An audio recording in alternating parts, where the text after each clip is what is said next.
And welcome back. आप देख रहे हैं आज पाकिस्तान। आज बड़ा मज़ेदार टॉपिक मैंने आपके लिए चूज़ किया है। कल से मैं इस बारे में बात कर रही हूँ और आपने जब मुझे सोशल मीडिया पे कल मेरे इंस्टा पे ज्वाइन किया लाइव, तो लोगों के बड़ी इंटरेस्टिंग इस पे कमेंट्स थे। सबसे पहले जी ख़वातीन ने कहा कि हाँ जी, public perception about working women is not all that great. और लड़की के सामने ख़ास तौर पर अगर कोई खातून काम करती है और उसकी भी शादी होने वाली होती है तो चॉइस यही होती है, उससे कहा जाता है कि ये सवाल ज़रूर आएगा, सोच लो, माइंड बना लो। अगर घर बसाना है तो फिर प्रोफेशनल आपकी जो जिम्मेदारियां हैं उसको बैक सीट लेनी पड़ेगी।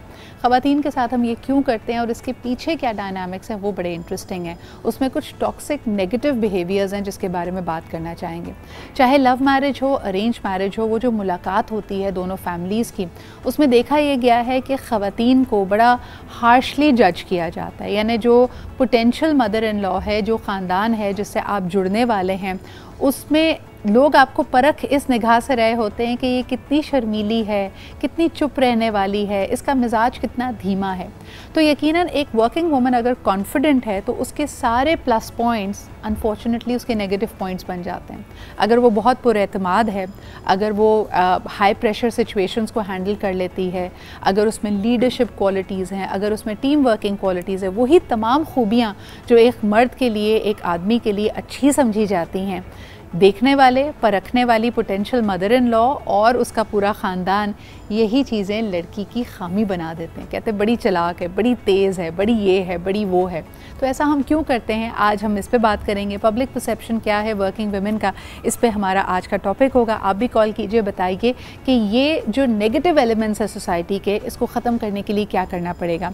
हमारे साथ आज मौजूद हैं, he is a book buddy, YouTuber and of course a leading digital HR company से भी मुंसलिक है। हमारे साथ मौजूद हैं Shahrukh Nadeem. Thank you so much for making time Shahrukh, thank you for being here. और आप ही के साथ तशरीफ़ रखते हैं Samad Abbas, who is also a consultant and an entrepreneur and a life coach. और मैं उनसे भी जानूंगी कि मेरी इस पर बाकायदा स्टडी रही है, क्योंकि हम जब लीडरशिप की ट्रेनिंग वर्कशॉप्स देते हैं समद, तो कहा जाता है the same advice does not work well for main and women. तो यहाँ पे भी मुझे यही लग रहा है कि जो तुम करियर एडवाइस देते होगे, जब आप लोगों को कह रहे हैं कॉन्फिडेंट हो जाओ, यानी एक खातून 3 या 4 साल लगा के ये स्किल सीखती है, लेकिन फिर वो एक घर के इन्वायरमेंट में जाती है जहाँ उसको गियर शिफ्ट करना पड़ता है और यही सारी सीखी हुई चीज़ें अपने मिजाज से, अपनी शख्सियत से निकालनी पड़ती हैं। तो ज़रा इस पे बात करेंगे।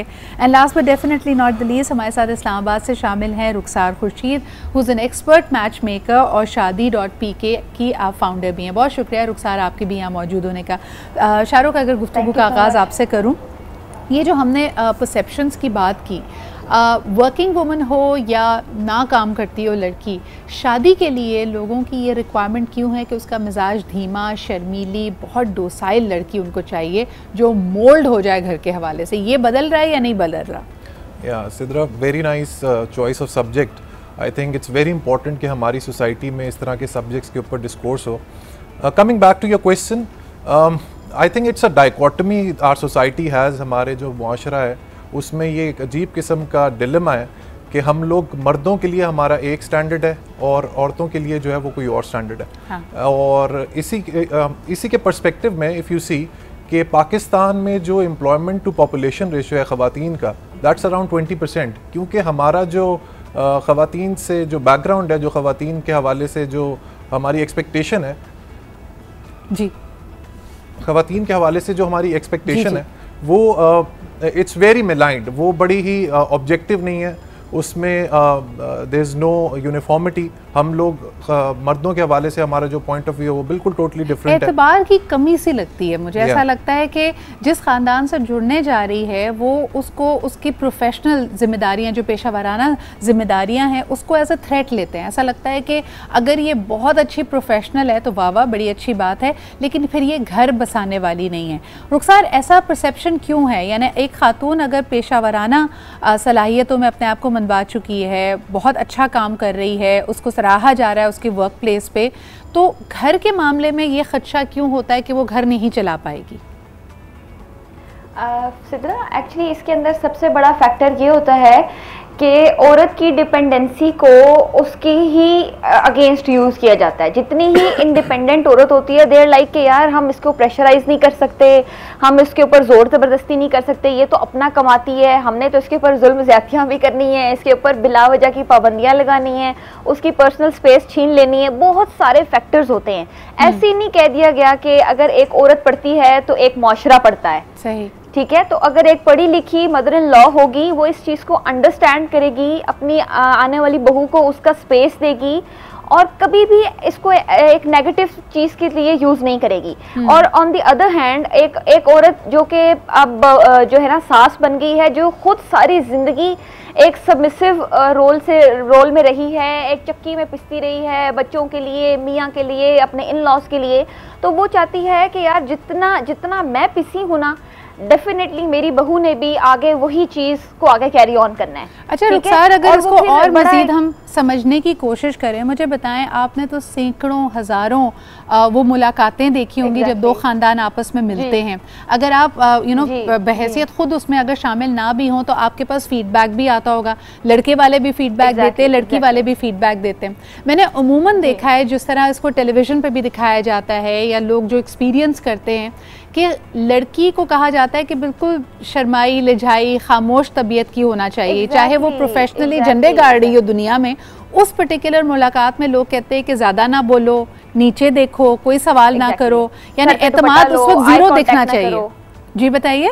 एग्जैक्टली, मैं यही कह रही हूँ, मैं कि सर पे दुपट्टा लो, आई कांटेक्ट ना ज्यादा करना, अपना वर्जन ना देना, कोई भी सवाल करें, कोई डिस्कशन हो रही हो, तुम अपना वर्जन ना बीच में इंक्लूड करना, बस सुन लेना उन लोगों की। हाँ, तो ये आपको लगता है कि ये ट्रेंड अब बदल रहा है? और क्या कभी किसी लड़की ने अगर कोई सवाल किया हो, आपने किन लड़कियों के बारे में, किन खवातीन के बारे में लड़के वालों की ये राय सुनी है कि यार मुझे तो बड़ी चालाक लगी, या वो तो बड़ी कॉन्फिडेंट थी, उसने तो झट से ही ये सवाल कर लिया?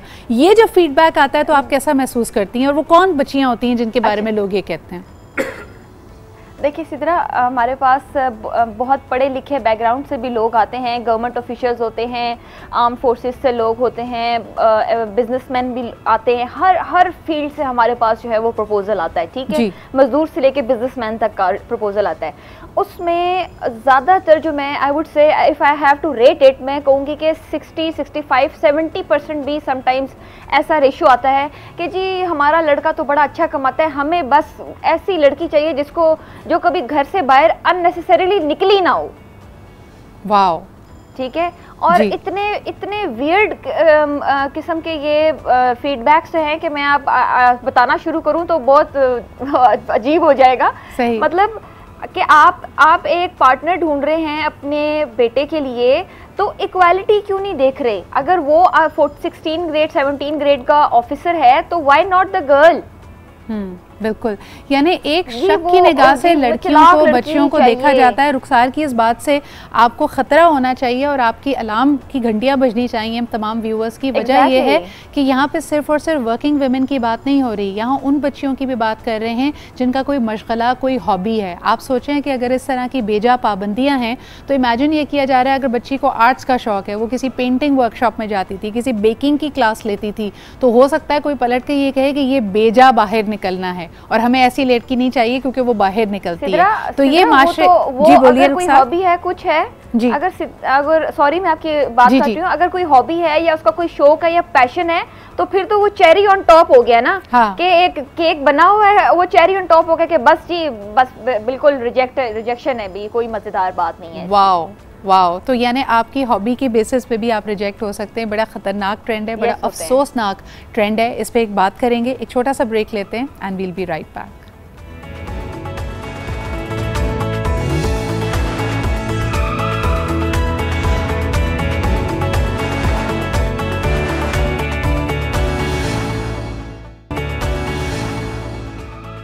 जी जनाब, प्रोग्राम में अब हमें ज्वाइन कर रही हैं Sidra Dar, who is a journalist and a writer, international organisations में काम कर चुकी हैं। तो she also has a comparative of these social behaviours, यानी जो हमारे समाजी रवैये हैं वो इस तरह की क्यों हैं। Welcome to the show Sidra.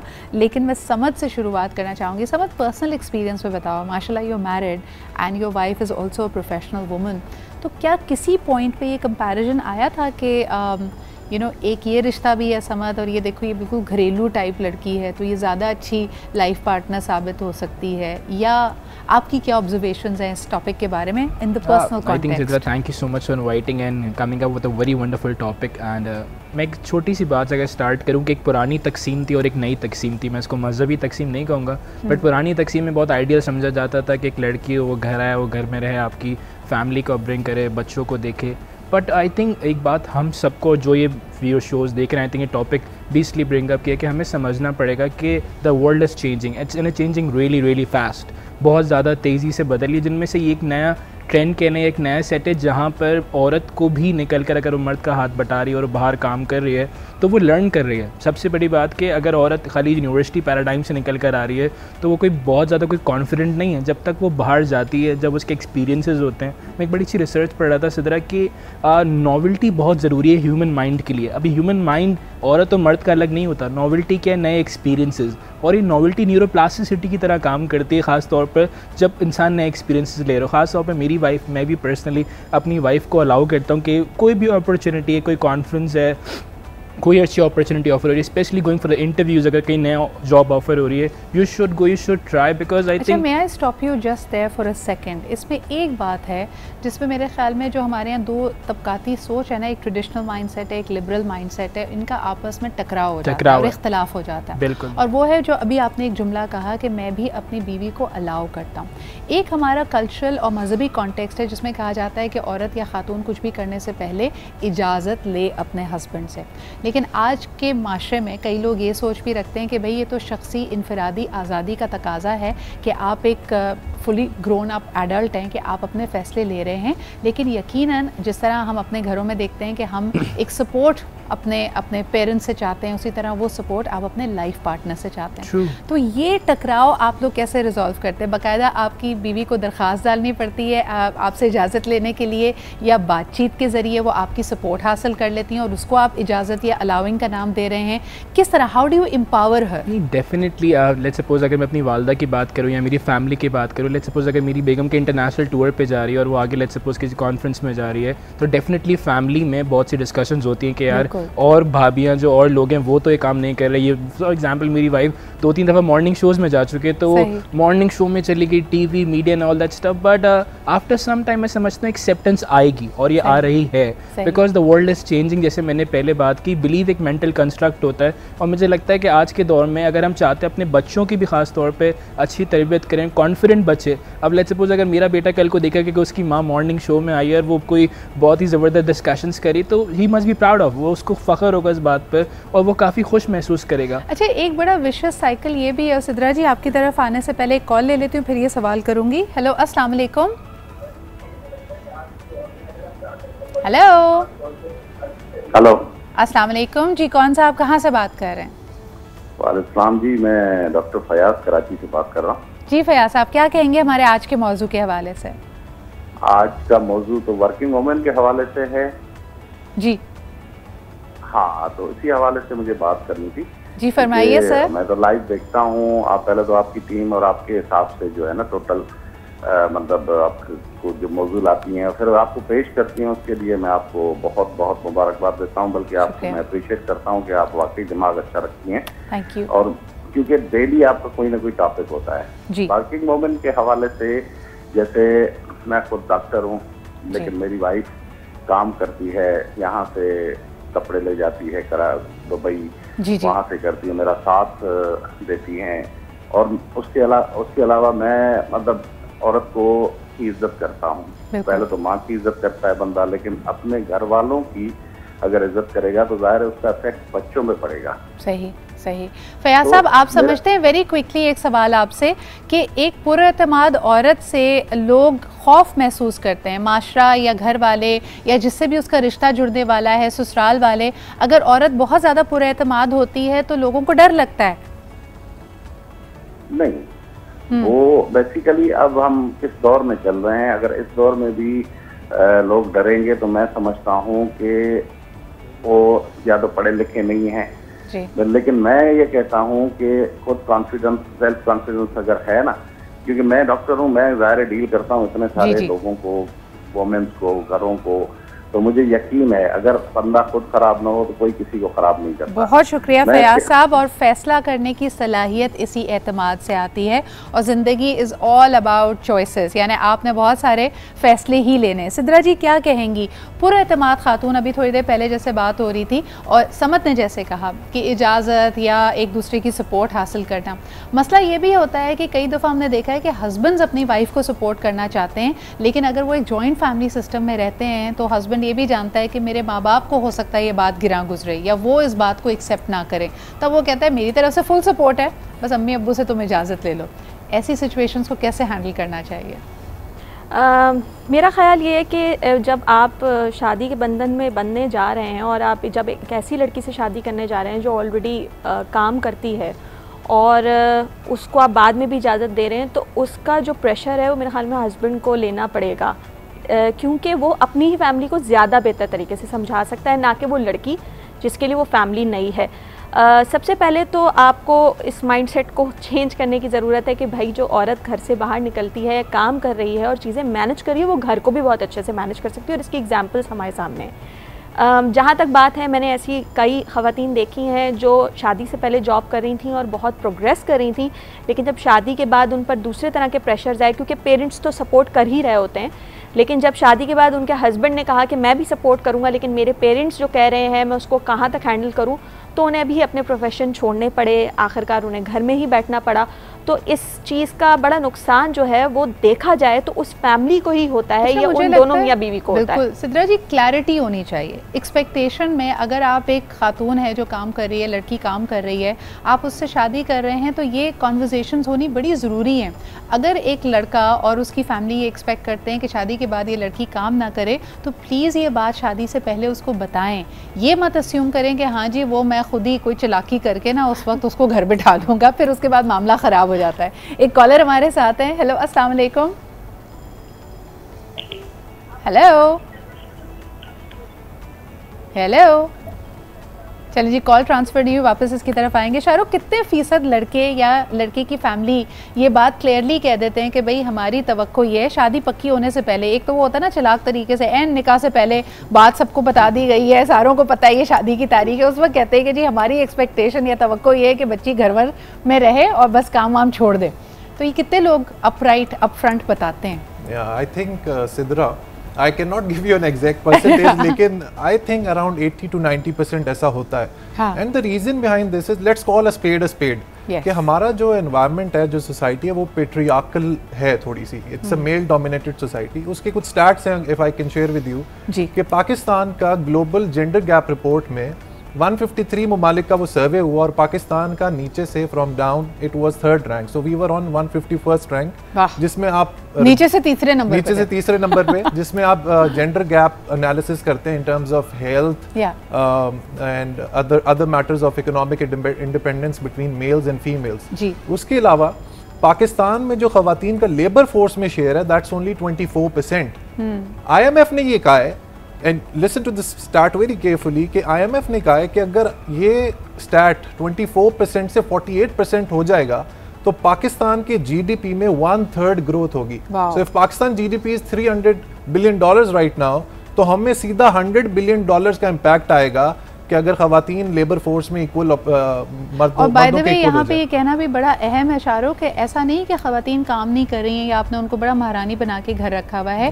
What Shahrukh is pointing to is the unpaid labour, यानी खवातीन सुबह से लेकर शाम तक काम करती हैं लेकिन उसके काम की उनको कोई उजरत नहीं मिलती। वो खेतों में भी काम कर रही हैं, वो घर में भी काम कर रही हैं, कभी कभार जो घरेलू अगर कोई कारोबारी शख्स है उनके घर के काम में हाथ भी बटा रही हैं। लेकिन फिर रुखसार, आपसे मेरा एक सवाल है कि ऐसी भी तो बहुत सारी खवातीन हैं, बहुत सारी बच्चियां हैं जिनका कोई प्रोफेशनल एम्बिशन नहीं है, उनके ख़ानदान में किसी ने काम नहीं किया, वो भी नहीं करना चाहती। So they are an ideal match, वो एक आइडियल मैच है उन घरानों के लिए जो चाहते हैं कि उनकी बहुएं काम ना करें। लेकिन हम एक अजीब सी सिचुएशन देखते हैं कि बाकायदा वर्किंग खवातीन से शादी की जाती है, उनको पहले घर लाया जाता है और फिर उन पे पाबंदियाँ लगाई जाती हैं। ये क्या वजह है?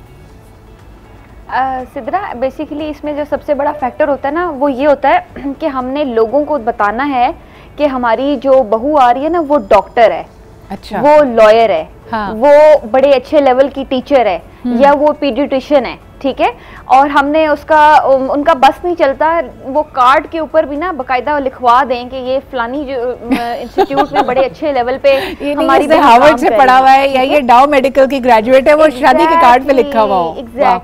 एग्जैक्टली ठीक है, ग्रेजुएटेड फ्रॉम हार्वर्ड यूनिवर्सिटी। तो अब उसका मेन पर्पस ये नहीं होता कि वो अप्रिशिएट कर रहे होते हैं कि हम एक पढ़ी लिखी बंदी को लेके आ रहे हैं ताकि आगे हमारा घराना, हमारे बच्चे, हमारे पोते पोतियाँ डिसेंसी रखें, उनको राइट एंड रॉन्ग में पता हो, बेहतर एक अच्छे इंडिविजुअल्स बन सकें। उसका प्राइम मकसद ये होता है कि हमने आसपास जो अपने रिश्तेदार है ना, जो अपने पड़ोसी हैं, अपने दोस्त अहबाब है, जो हमारा सर्कल है, उसको बताना है कि यार हम we got a catch. Wow, बिल्कुल सही। हाँ कि जब तक वो खामोश है, जब तक वो डिपेंडेंट है, तब तक वो डॉक्टर बहू है और हार्वर्ड की ग्रेजुएट है। As soon as she starts speaking, तो उसके बाद जो है ना वो खलना शुरू हो जाता है। So in other words, इस डॉक्टर बहू से एक्सपेक्टेशन ये है कि पहले वो इंसानियत की खिदमत कर रही थी, लेकिन उसके बाद वो घर आके सिर्फ अपनी सास की खट्टी डकारों का एक नुस्खा बताए कि इनको हलचल क्यों हो रही है, इनका बीपी क्यों हाई है, चूरन दें और उनको चूरन दें और उनका बीपी चेक करें। और मैं आपको ये जो एग्जांपल है ये अपनी इमीडिएट फैमिली में से बता रही हूँ। और that lady was she specialized in surgery and mashallah she had a government job, but she was forced to quit the job for the sake that the in-laws were not comfortable with it. वैसे this is such a toxic mentality रुखसार, जिसका आपने जिक्र किया कि पहले बच्ची को बड़े बुलंद दावे होते हैं कि नहीं जी हम तो सपोर्ट करेंगे। भाई आपने क्या सपोर्ट किया? वो सारी इन्वेस्टमेंट, चाहे वो पैसे की इन्वेस्टमेंट हो, तवज्जो की इन्वेस्टमेंट हो, रिसोर्स की इन्वेस्टमेंट हो, वो तो वालदैन ने की, उसको इस मकाम तक लेके आए और फिर आपने उसकी सारी ग्रोथ जीरो कर दी। एक कॉलर हमारे साथ हैं, आइए उनसे बात करते हैं। हेलो, अस्सलाम वालेकुम। वालेकुम सलाम, मैं नवीद बात कर रहा हूँ कोयटा से। जी नवीद, क्या कहेंगे? मैंने कहना चाहता हूँ कि मेरी मिसेज भी स्टाफ है और वो भी वर्किंग वूमेन है। जब भी मैं डिस्पेंसर हूँ मैं उनको फुल सपोर्ट करता हूँ, सही, जब भी उसके हर मामलात में। लेकिन वो पेरेंट्स ये भी चाहते हैं कि उनको फाइनेंशियली सपोर्ट किया जाए, क्योंकि उनकी तवक्कुआत हमारे ऊपर होती है। हमारे खानदान जैसे सारे मजहबी खानदान होते हैं, गाँव में रहते हैं, वो रोज कहते हैं कि जो हमारी बहू आएगी वो हमें सपोर्ट भी करे, हमसे प्यार भी करे, हमसे हमारी बातें भी माने।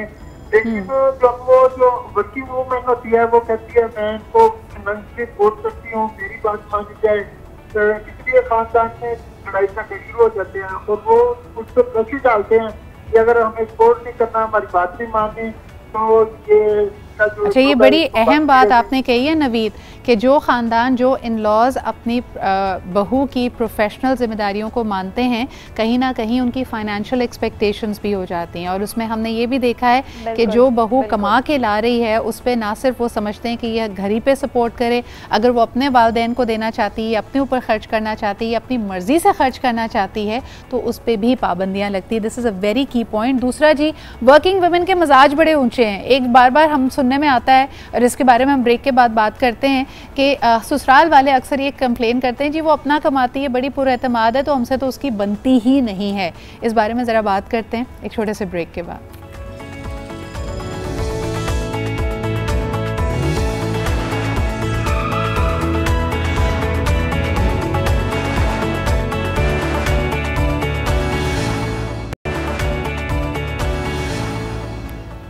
Welcome back. एक और बड़े ही ख़तरनाक ट्रेंड की बात करते हैं। रुखसार ब्रेक से पहले कह रही थी कि आपको हाईली क्वालिफाइड बहू चाहिए होती है और उसके बाद आपकी कोशिश होती है कि वो एक घरेलू खातून बन जाए। लेकिन स्टोरी वहाँ तक ख़त्म नहीं होती कि ये डिग्री या ये क्वालिफ़िकेशन सिर्फ इसलिए थी कि आपका हल्का अहबाब में आप उनको इम्प्रेस कर सकें, बल्कि उसकी क्वालिफ़िकेशन, उसकी तालीमी जो भी अचीवमेंट्स हैं वो इसलिए भी इम्पॉर्टेंट है क्योंकि आपका निखट्टू बेटा ऑस्ट्रेलिया या कनाडा या किसी और मुल्क इमिग्रेट करना चाहता है। तो जब कपल के तौर पे देखा जाता है, मेरी अपनी स्टडी ये कहती है और आप इसको डबल चेक कर सकते हैं कि यंग कपल्स जो इमिग्रेट करते हैं उसमें से ज़्यादातर तकरीबन 50% केसेस में खातून यानी वो जो लड़की है जो हाईली क्वालिफाइड है वो प्राइमरी कैंडिडेट होती है। उसके मार्क्स ज़्यादा होते हैं, उसको एक ट्रक की बत्ती के पीछे लगा दिया जाता है कि अगर मेरे घर वाले ये सारा सूरत हाल तुम्हारे लिए काबिल कबूल नहीं है, ये बहुत ज़्यादा सफोकेटिंग पाबंदियाँ लगा रहे हैं, तो ऐसा करो शाबाश आइल्स की तैयारी करो, ये टेस्ट दो, हम अप्लाई करते हैं और साल भर के बाद हम कनाडा चले जाएंगे। ख़तरनाक बात इसमें यह है कि बतौर प्राइमरी कैंडिडेट वहाँ जाकर भी लड़की को 20 साल 25 साल या हो सकता है कई घंटे दिन के काम करना पड़ेगा। तो please be very careful when you making these life decision. Sidra ji क्या कहेंगी? ये तो मॉडर्न डे स्लेवरी लगती है मुझे। ये भी है, और देखें इसमें फिर बात वही आ जाती है कि जब इस तरह का रिश्ता आ रहा है और आपकी बेटी बहुत क्वालिफाइड है, हर लिहाज से काबिल है, सलाहियत रखती है, तो आप अपनी बेटी को ऐसे किसी शख्स के हवाले कैसे कर सकते हैं जो ख़ुद को नहीं संभाल सकता, वो उस औरत को कैसे संभालेगा? एक तो ये बात। लेकिन कुछ जगहों पे ये भी देखा गया है कि ये मामलात पसंद के भी होते हैं, तो फिर आपको कॉम्प्रोमाइज़ करना पड़ता है। हमारे वहाँ वही बात यही है कि लड़की से एक्सपेक्टेशन ज़्यादा रखी जाती है। जब वो अपनी पसंद का फ़ैसला करती है तो उससे रुखसत करते वक्त ये भी कह दिया जाता है कि अब नफ़ा और नुकसान की ज़िम्मेदार तुम होगी। अच्छा हो तो आपका है, बुरा है तो आपका है। यानी कि हम सब तो अच्छा कहेंगे कि हाँ जी हमने बहुत अच्छी बहू चुनी है, हमने डॉक्टर ली है, डॉक्टर लेकर आए हैं। एक तो मॉडल ये भी होता है कि जी डॉक्टर बहू हमें मिली इसलिए कि हमारा बेटा बहुत काबिल था। दूसरी बात ये कि ये बताना होता है इंजीनियर बहू आई है तो जी हमारा बेटे के उसकी बहुत ज़्यादा वैल्यू बढ़ी हुई है क्योंकि उसको तो रिश्तों की कमी नहीं थी। लेकिन वहाँ पर जाकर आप ये देखिए कितनी डॉक्टर लड़कियां हैं जिनसे जॉब छुड़वाई जाती है, कितनी इंजीनियर लड़कियां हैं जो आगे तक काम नहीं करती। यकीनन जो पहले अजीब सी पाबंदियां, हाँ, और फिर बाहर जाने वाली भी बात यही है। और डॉक्टर को सपोर्ट करते हुए आप ये मर्द हजरात या ससुराल ये भूल जाता है कि भाई ये हाउस जॉब भी करेगी और हाउस जॉब में इसकी लेट नाइट शिफ्ट भी हो सकती है, इसकी नाइट ड्यूटी भी लग सकती है। मैंने बहुत सारे घरानों को देखा जी मैं फुल सपोर्ट करता हूँ लेकिन रात नहीं आप इमरजेंसी में गुजार सकते माफ़ कीजिएगा। बड़ी अहम बातें। शाहरुख आपसे पूछना चाहती हूँ कि मुझे ये बताइए, आप खुश हो जाएं। देखें मेरे जहन में आज मैंने रात को SR की मूवी देखी थी, वही चल रही है अभी तक। शाहरुख मुझे ये बताएं, एक और बड़ी अहम बात ये है कि सपोर्टिव होते हैं हस्बैंड्स उस वक्त तक जबकि खातून उनसे कम कमा रही है। इनसिक्योरिटीज़ या प्रॉब्लम्स तब आती हैं जब ये प्रोफेशनल एक्सेलेंस में इस पॉइंट पे पहुंच जाए जहां मर्द से ज़्यादा कमाने लगे। इस पे ज़रा बात कीजिए। This is a very major point amongst men these days कि खातून जब तक कमा नहीं रही तब तक ओके है, और जब वो कमाना शुरू करती है तो कंपैरिजन स्टार्ट हो जाता है कि मेरी सैलरी कितनी है, मेरी कंपनसेशन कितनी है वीज़-वी मेरी वाइफ की कितनी है। हाँ। और जब वो उसको उसके बराबर पहुंचती है, इक्वल पहुंचती है या उसको पार उसको एक्सीड कर जाती है, then that is when the problem starts. I think इसकी जो नींव है, इसकी जो फाउंडेशन है वो ये है कि मर्द के अंदर, I am a man my self but I can declare कि थोड़ी बहुत इनसिक्योरिटी होती है जब खातून जो है, चाहे वो उसकी स्पाउस हो या उसकी कोई फैमिली में हो, जब वो उससे ज़्यादा कमाना शुरू करती है तो उसकी ईगो के ऊपर बात आ जाती है। He feels a sense of insecurity and feels threatened कि, और उसकी वजह यह है कि खातून जब कमाती है तो ऑफ कोर्स उसको फाइनेंशियल इंडिपेंडेंस होती है। और हमारी सोसाइटी में यूजुअली लोग ये परसीव करते हैं कि खातून जब इंडिपेंडेंट हो जाएगी, फाइनेंशियली मर्द के ऊपर डिपेंडेंट नहीं रहेगी, तो she will have opportunities to make independent decisions. Absolutely. आखिरी मिनट है शो का, एक बड़े अहम मौजू को मैं हल्का सा टच करना चाहूँगी। ऊंचा मिजाज जो कहा जाता है, मिजाज नहीं मिलते। समझ एक्सपेक्टेशन क्या है? एक अगर खातून कमा रही है, फाइनेंशियली इंडिपेंडेंट है, अपनी तनख्वाह को अपनी मर्ज़ी से खर्च करती है, अगर वो एक घरेलू खातून बन भी रही है और नौकरी छोड़ रही है, प्रोफेशनल को छोड़ रही है, अपने प्रोफेशन को, तो क्या वो अपनी तमाम ज़रूरियात के लिए मर्द से पैसे मांगे? उसका जेब खर्च अलग कर दिया जाता है। ये बड़ी इंपॉर्टेंट कॉन्वर्जेसन है जो कोई बात ही नहीं करता है जिसके बारे में।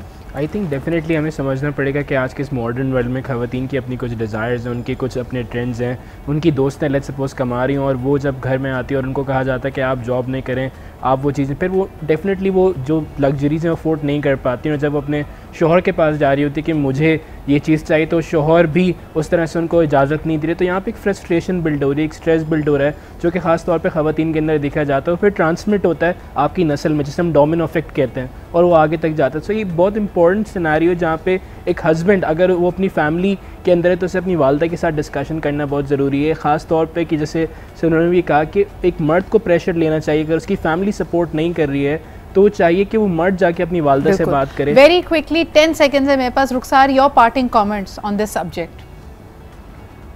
यही इसके ऊपर भी यही है कि अगर एज अ बेटा अगर आपकी अपब्रिंगिंग अच्छी हुई है और आपको अपने आप के ऊपर, अपने नफ्स के ऊपर काबू करना सिखाया गया है, आपको बैलेंस रखना सिखाया गया है, तो इससे बिल्कुल फ़र्क नहीं पड़ता कि आप एक नॉर्मल प्राइवेट नौकरी करते हैं और आपकी वाइफ जो हैं वो डॉक्टर हैं या इंजीनियर हैं या जज हैं। As a matter of fact, अगर आप एज अ पर्सन, अगर आपकी अपब्रिंगिंग अच्छी हुई है तो बिल्कुल। अच्छा, बहुत शुक्रिया रुखसार हमारे साथ मौजूद होने के लिए। सिद्रा, समद एंड शाहरुख, आप सबकी मौजूदगी का शुक्रिया। हम लड़कियों को अक्सर कहते हैं कि अपने जहन को फ्लेक्सिबल रखें, अपने मिजाज को फ्लेक्सिबल रखें, लेकिन मर्दों को भी और लड़कों को भी यहाँ पे ये कहना चाहेंगे, अपनी अज़दवाजी ज़िंदगी को please you have to be the primary decision maker. कई दफ़ा हमने ये देखा है कि आपका अपना उस तरह का बड़ा स्ट्रिक्ट और सफोकेटिंग मिजाज नहीं है, लेकिन आप दूसरों के कहलावे में, दूसरे के बहकावे में कि जी बहन ने कुछ कह दिया, माँ ने कुछ कह दिया, वालिदैन की फर्माबरदारी का ये मतलब नहीं है कि जिसको आप घर ब्याह कर ला रहे हैं उसकी हक तलफी की जाए। So please try to listen to this person. जो कंपेनियनशिप आप उससे एक्सपेक्ट करते हैं उसके भी आपके ज़िंदगी में आने से, बेशक आप गौहरे नायाब हैं जो उसकी ज़िंदगी में आ गए, लेकिन इसके अलावा भी उसकी ख्वाहिशें थी, उसके मशगले थे, उसकी एक ड्रीम थी अपनी ज़िंदगी को लेकर। So please pay heed to that as well. इसी के साथ मुझे इजाज़त दीजिए, कल आपसे फिर मुलाकात होगी। खुदा हाफ़िज़।